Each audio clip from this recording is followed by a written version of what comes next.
A Conferência Oficial das Nações Unidas sobre Meio Ambiente e Desenvolvimento, o ECO 92, foi um conjunto de eventos que aconteceram no Rio. Um deles foi a Conferência Oficial, outro foi o Fórum Global 92, depois teve o acampamento, o evento dos indígenas, mas era sobre mudar o estilo de desenvolvimento.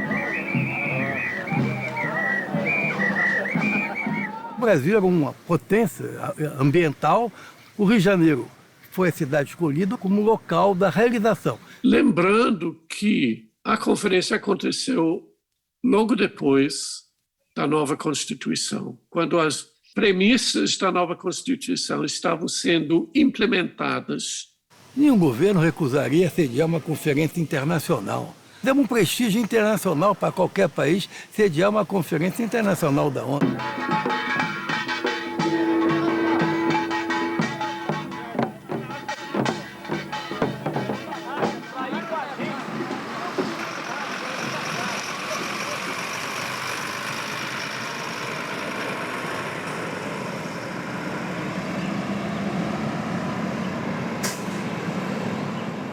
O impacto ambiental da produção industrial já era visível, já era sensível. Era a poluição do ar, poluição das águas.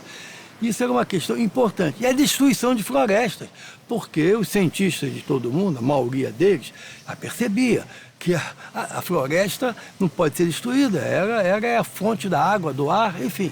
A floresta era uma fonte de vida. Estava sendo desmatada em muitos países do mundo, inclusive no Brasil. Então, essa questão da preservação, da proteção do meio ambiente e a preservação florestal para combater o desmatamento já era um tema muito importante em diversos países. No Brasil, isso era desprezado. Não havia a consciência de que a questão ambiental está no centro do desenvolvimento futuro do país. A imprensa muitas vezes até zombava, né, dos ambientalistas da época, chamava apelidos do tipo alfacinha, coisas assim, né? Ela não percebia a importância da questão ambiental. Agora, quando a ONU traz para o Brasil uma reunião internacional sobre meio ambiente e desenvolvimento, aí mudou o panorama, porque aí as pessoas viram que se tratava de uma questão vital não só para o futuro do Brasil, para o futuro da humanidade, porque o futuro da humanidade estava em risco com a destruição ambiental. Rio 92 é um desdobramento do fracasso, da não efetividade de resoluções da ONU anteriores. Da Conferência sobre o Ambiente Humano, que se realizou em Estocolmo 20 anos antes, em 72. Depois teve a Comissão Mundial sobre Meio Ambiente e Desenvolvimento, a chamada Comissão Brundtland, que em 1987 publicou o relatório Nosso Futuro Comum, mostrando que o mundo passava, como atualmente passa também, por várias crises. Crise climática, crise ambiental, crise de desmatamento, crise da pobreza, da desigualdade. E o relatório Nosso Futuro Comum falou que todas essas crises eram uma crise só, crise civilizatória, do modelo de desenvolvimento. E, em função disso, a Comissão Brundtland sugeriu a realização de uma nova conferência, não só sobre o meio ambiente, mas ligando o meio ambiente ao desenvolvimento. Para quem vinha atuando na agenda ambiental já há algum tempo, trazer a Rio 92 para o Brasil era uma missão, né? Por que era uma missão?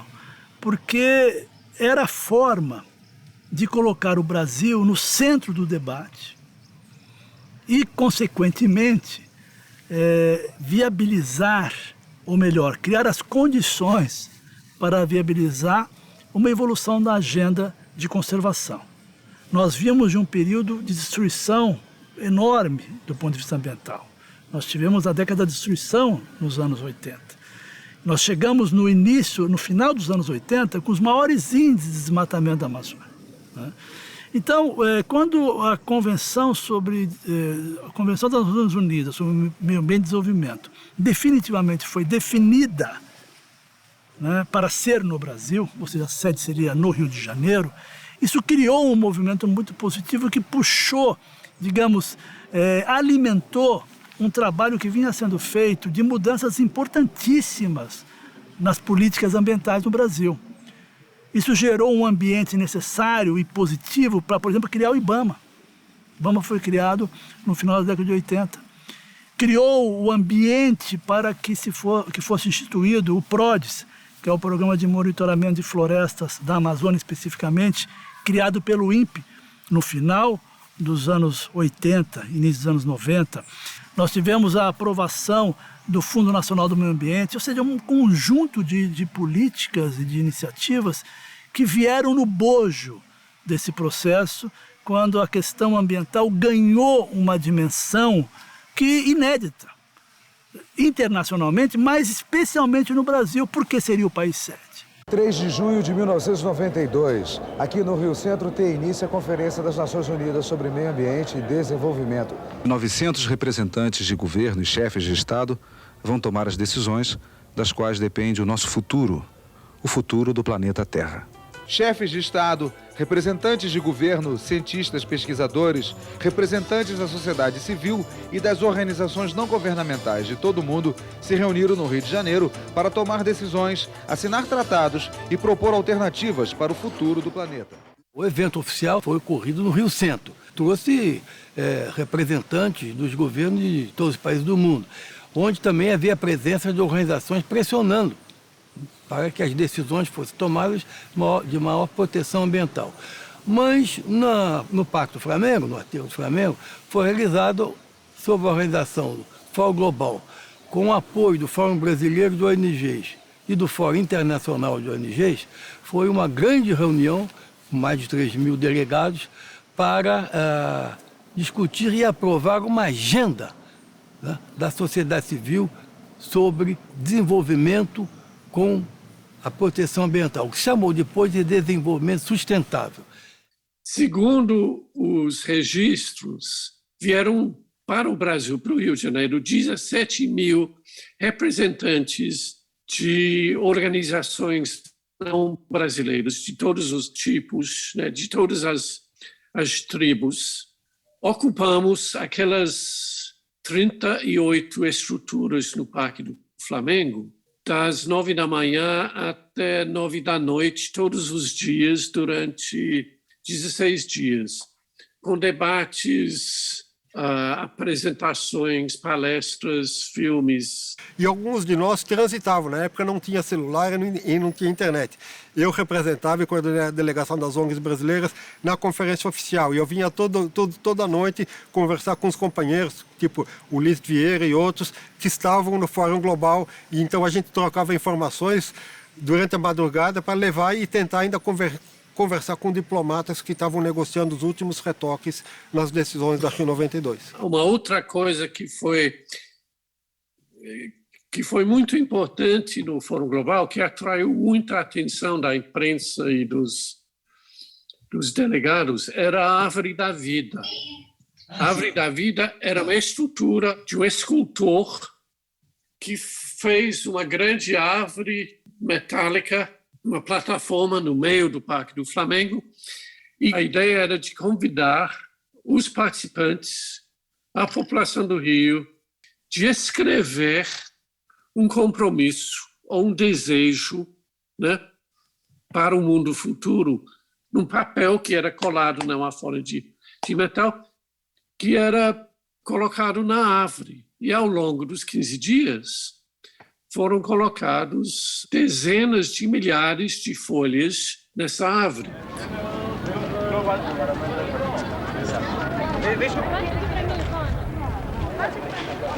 Era uma coisa enorme, era uma grande participação de gente do mundo inteiro, né?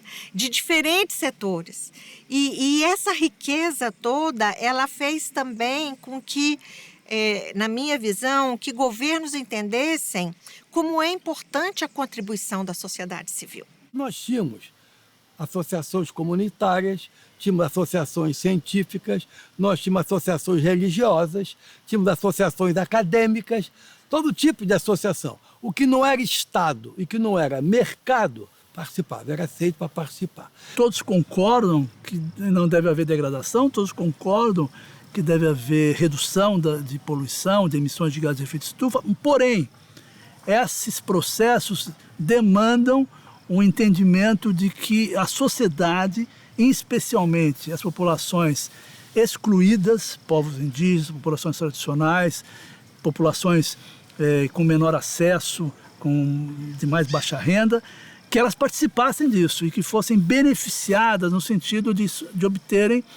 as condições, os apoios necessários para que tivessem um modelo mais adequado de desenvolvimento com inclusão social. Então, quando você põe movimento sindical, movimento feminista, povos indígenas, ONGs ambientalistas pequeninas e grandes, quando você junta todo mundo, a reflexão sobre o que nós queremos com o desenvolvimento para a nossa sociedade e para o mundo, ela é uma reflexão muito importante e ela é uma reflexão rica, que traz oportunidades de busca de alternativas para os desafios que já estavam colocados naquele momento da Rio 92.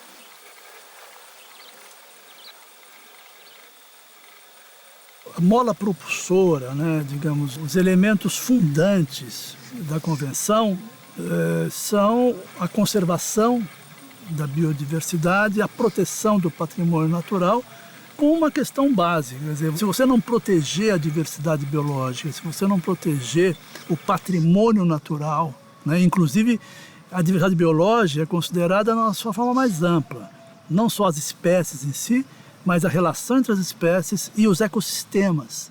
Então, esses foram elementos centrais da Convenção. Porém, o debate com a inclusão da perspectiva social trouxe resultados muito importantes, inclusive ajustando a Convenção para que ela contemplasse os direitos das populações tradicionais e dos povos indígenas sobre seus conhecimentos sobre a natureza.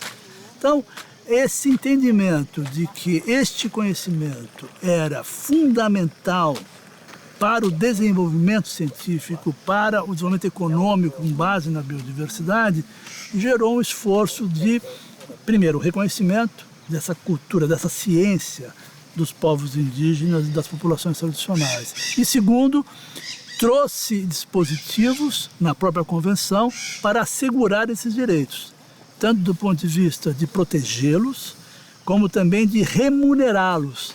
Ou seja, a partir do momento que aqueles conhecimentos geravam produtos que chegassem ao mercado, aquelas populações que, com base no seu conhecimento, permitiram que isso ocorresse, deveriam ser reconhecidas e remuneradas por isso, Então foi uma mudança importantíssima, porque colocou, a ciência das populações tradicionais dos povos indígenas como elemento central, não só para a conservação da biodiversidade, mas para a sua utilização sustentável. Mais de 650 índios de todo o mundo assinaram o documento. A Declaração dos Povos Indígenas foi feita aqui no Rio, antes do início da conferência. A carta foi apresentada hoje à imprensa. Ela tem 109 itens e resume o pensamento indígena sobre meio ambiente, desenvolvimento e direitos humanos. É uma espécie de constituição dos povos indígenas. Depois de 500 anos de silêncio, nós vamos poder falar 5 minutos e sintetizar toda a nossa filosofia de vida, sintetizar a possibilidade de uma nova relação depois desses 500 anos entre brancos e índios, e inclusive como exemplo para a relação entre os próprios brancos. Agora, dentro do aspecto ambiental, nós esperamos que as recomendações indígenas possam fazer parte das recomendações das Nações Unidas, principalmente no trabalho de reconstrução do planeta. A questão climática já surge até antes da Rio 92, já nos anos 80, relatórios da Organização Meteorológica Mundial. E quando se estabelece a agenda do que vai ser discutido na Rio 92, havia a proposição de fazer 3 convenções. Uma sobre florestas, que acabou não acontecendo por reação de países que detêm florestas tropicais, inclusive o Brasil. Depois a Convenção sobre Biodiversidade e a Convenção de Mudanças Climáticas. Então, as autoridades políticas tomaram a decisão de cumprir com a expectativa da ONU de negociar uma convenção sobre mudanças de clima que ficou pronta menos de um mês antes da Conferência do Rio. Então, as convenções de clima e biodiversidade foram negociadas paralelamente em processos autônomos em relação ao conteúdo da Conferência do Rio, mas foram assinados no Rio. Só que a Convenção Quadro de Mudança de Clima já enfrentou resistências fortíssimas, por exemplo, dos Estados Unidos, que na última etapa de negociação, em fevereiro de 92, o então presidente dos Estados Unidos, George Bush, falou, olha, o estilo de vida americano não está em discussão na ONU. Eu vou criar um fundo aqui de algumas dezenas de milhões de dólares, façam o que quiserem com esse dinheiro para reverter. Ou seja, havia muita resistência de quem, digamos, da elite mundial, e eu digo elite não só nos países industrializados, também nos nossos países, de continuar fazendo negócios da maneira como costumavam fazer e não mudar o estilo de desenvolvimento. Havia uma oposição do próprio governo brasileiro, da diplomacia brasileira, a uma convenção sobre florestas, sobre o argumento de que isso afetaria a soberania. Aliás, essa oposição da diplomacia brasileira, articulada com outros países detentores de florestas, foi tão forte que, inclusive, impediu durante muitos anos que o tema de florestas fosse tratado na Convenção sobre Mudanças Climáticas. Nós vivíamos, não podemos esquecer, num período pós-ditadura, onde essa questão da soberania, do fantasma da internacionalização da Amazônia era muito forte. E durante a Rio 92, isso veio muito forte novamente nas discussões. Essa história de que o mundo queria internacionalizar a Amazônia, tirar a Amazônia do controle dos brasileiros, né? Que era, evidentemente, uma questão absolutamente infundada, mas que servia de argumento para defender posições muito contrárias, né, a uma convenção sobre florestas. Tanto é que a Rio 92 não conseguiu evoluir no tema. O que nós obtivemos ao final, depois de muito esforço, muita pressão da sociedade brasileira, inclusive das ONGs, dos movimentos sociais, foi um protocolo sobre florestas que, evidentemente, frustrou a todos porque não tem uma importância e nem gera as consequências positivas de uma convenção. Bem, quando chegou na Cúpula da Terra, a Conferência da ONU, os textos já estavam prontos, então, na verdade, não estava mais aberto a nenhuma negociação. Houve um conjunto de eventos do Fórum Global 92, um deles, o Fórum Internacional de ONGs e Movimentos Sociais, nos quais foram negociados entre a sociedade civil documentos que foram chamados de tratados alternativos. Essa reunião, ela aprovou dezenas de recomendações, que na época foram chamadas de tratados, e foram reunidos num livro chamado Tratado das ONGs. Esse livro tem dezenas de recomendações sobre mudanças climáticas, proteção da biodiversidade, agricultura, indústria, comércio, democracia, etc. Enfim, era um conjunto de propostas e recomendações que foram recolhidas e organizadas e publicadas nesse livro. Na época, isso teve uma importância muito grande, porque serviu de canal de pressão nas decisões que foram finalmente tomadas na conferência oficial. Foi a conferência da Rio 92. Tendo certeza de que isso cresceria e se tornaria um movimento global dos jovens. E um dos documentos da Rio 92 foi a Agenda 21. A Agenda 21 é um documento extenso, começa com discussões sobre desenvolvimento e pobreza, fala da prioridade do desenvolvimento sustentável nos países menos desenvolvidos, o que é uma contradição, tem questões contraditórias, porque como se os países industrializados também não precisassem alterar seu modelo de desenvolvimento. Depois ela tem as caixinhas, tem uma série de temas. Tem o capítulo sobre água, capítulo sobre substâncias químicas, sobre biodiversidade, e tem toda uma seção com 8 ou 9 capítulos sobre participação dos diferentes setores da sociedade. O capítulo 23 da Agenda 21, são 40 capítulos, fala que a sociedade civil tem que ser parceira na transformação do desenvolvimento. E aí fala autoridades locais, indígenas, mulheres, jovens, ONGs, camponeses e assim por diante.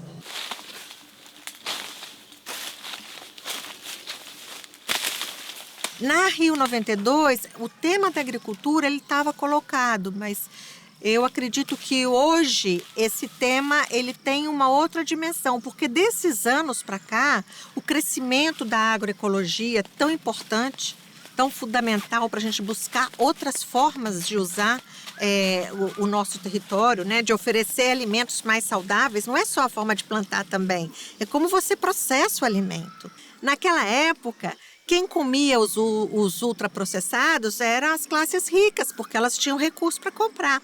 Hoje, quem come os produtos agroecológicos, orgânicos, é a classe rica. São os que têm muito, porque os pobres têm que comer as bolachinhas ultraprocessadas com suquinhos falsos ultraprocessados. Então, assim, existe uma agenda colocada de lá para cá, com essa intensidade do que foi o processo de transformação do mundo em todas as áreas, que é muito importante da gente fazer essa discussão quando nós estamos pensando em um desenvolvimento inclusivo e que tenha sustentabilidade social, ambiental. No início dos anos 90, já havia um certo desenvolvimento da saúde ambiental, mas tinha duas entradas. Uma entrada era através do chamado saneamento, que era uma área determinada que se preocupava só com a questão das cidades, digamos assim. E já vinha aparecendo uma outra nascente, que era uma nascente que trabalhava uma relação que a gente chamou de produção, ambiente e saúde, que trabalhava com uma visão multidisciplinar, né, ou interdisciplinar, e que trabalhava com a questão econômica, né, da produção e a relação dessa produção com o ambiente, por um lado, e do outro lado, com a saúde do trabalhador, principalmente, e seria com a saúde também ambiental. A Eco 92 foi a que enfrentou essa discussão.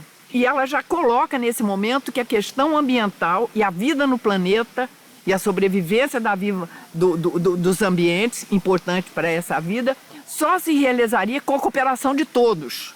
Havia uma discussão importante, e essa discussão está colocada até hoje, que é o financiamento, seja para adaptação, seja para novas tecnologias, né? Um financiamento para o desenvolvimento, onde aqueles países ricos contribuam para que os países em situação menos desenvolvidos ou em situação de pobreza ou em desenvolvimento possam, então, aplicar políticas diferenciadas para ter uma forma de desenvolvimento mais sustentável.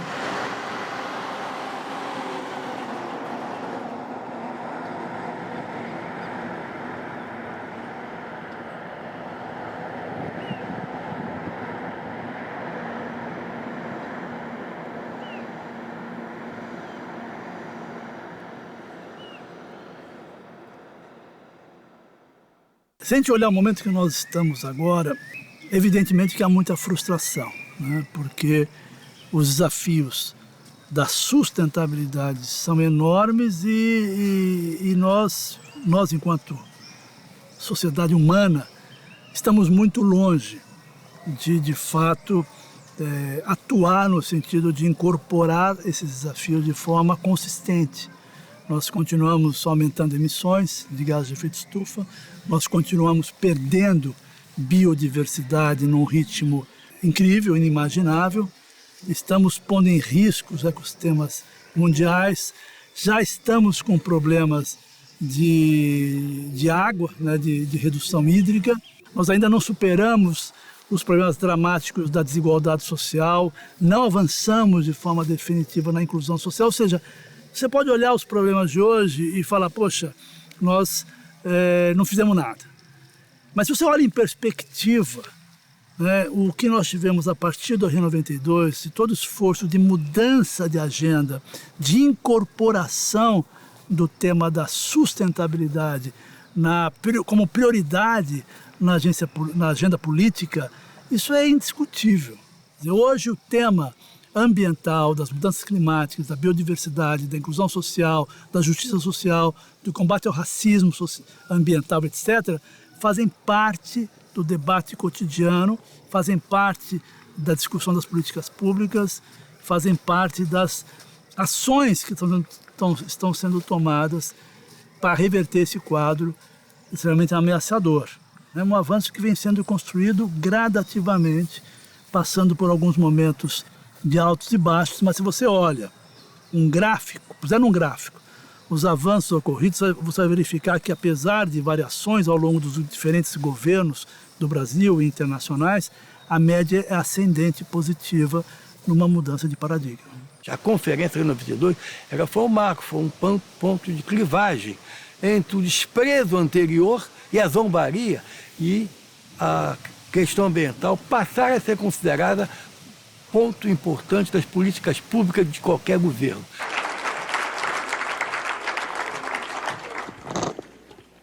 Hello, I'm Severin Suzuki, speaking for ECHO, the Environmental Children's Organization. We're a group of 12 and 13-year-olds trying to make a difference.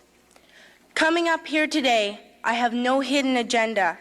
I am fighting for my future. Eu acredito muito que a juventude poderá desempenhar um papel de pressão, de constrangimento nos líderes políticos e nos líderes empresariais. Constranger as empresas que não atuam direito com responsabilidade social, responsabilidade ambiental. Nesse sentido, a educação ambiental é importante. A sociedade precisa encarar que é um assunto que diz respeito a si própria, a cada um de nós e às futuras gerações também. Nosso país precisa ser reconstruído a partir de 2023. E essa reconstrução, ela deveria se basear bastante no que foi a experiência da Rio 92, enquanto um espaço de articulação de diferentes setores da sociedade. Today, we are faced with a challenge that calls for a shift in our thinking, so that humanity stops threatening its life support system.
Sonarikor, Sonarikor, Gujavata.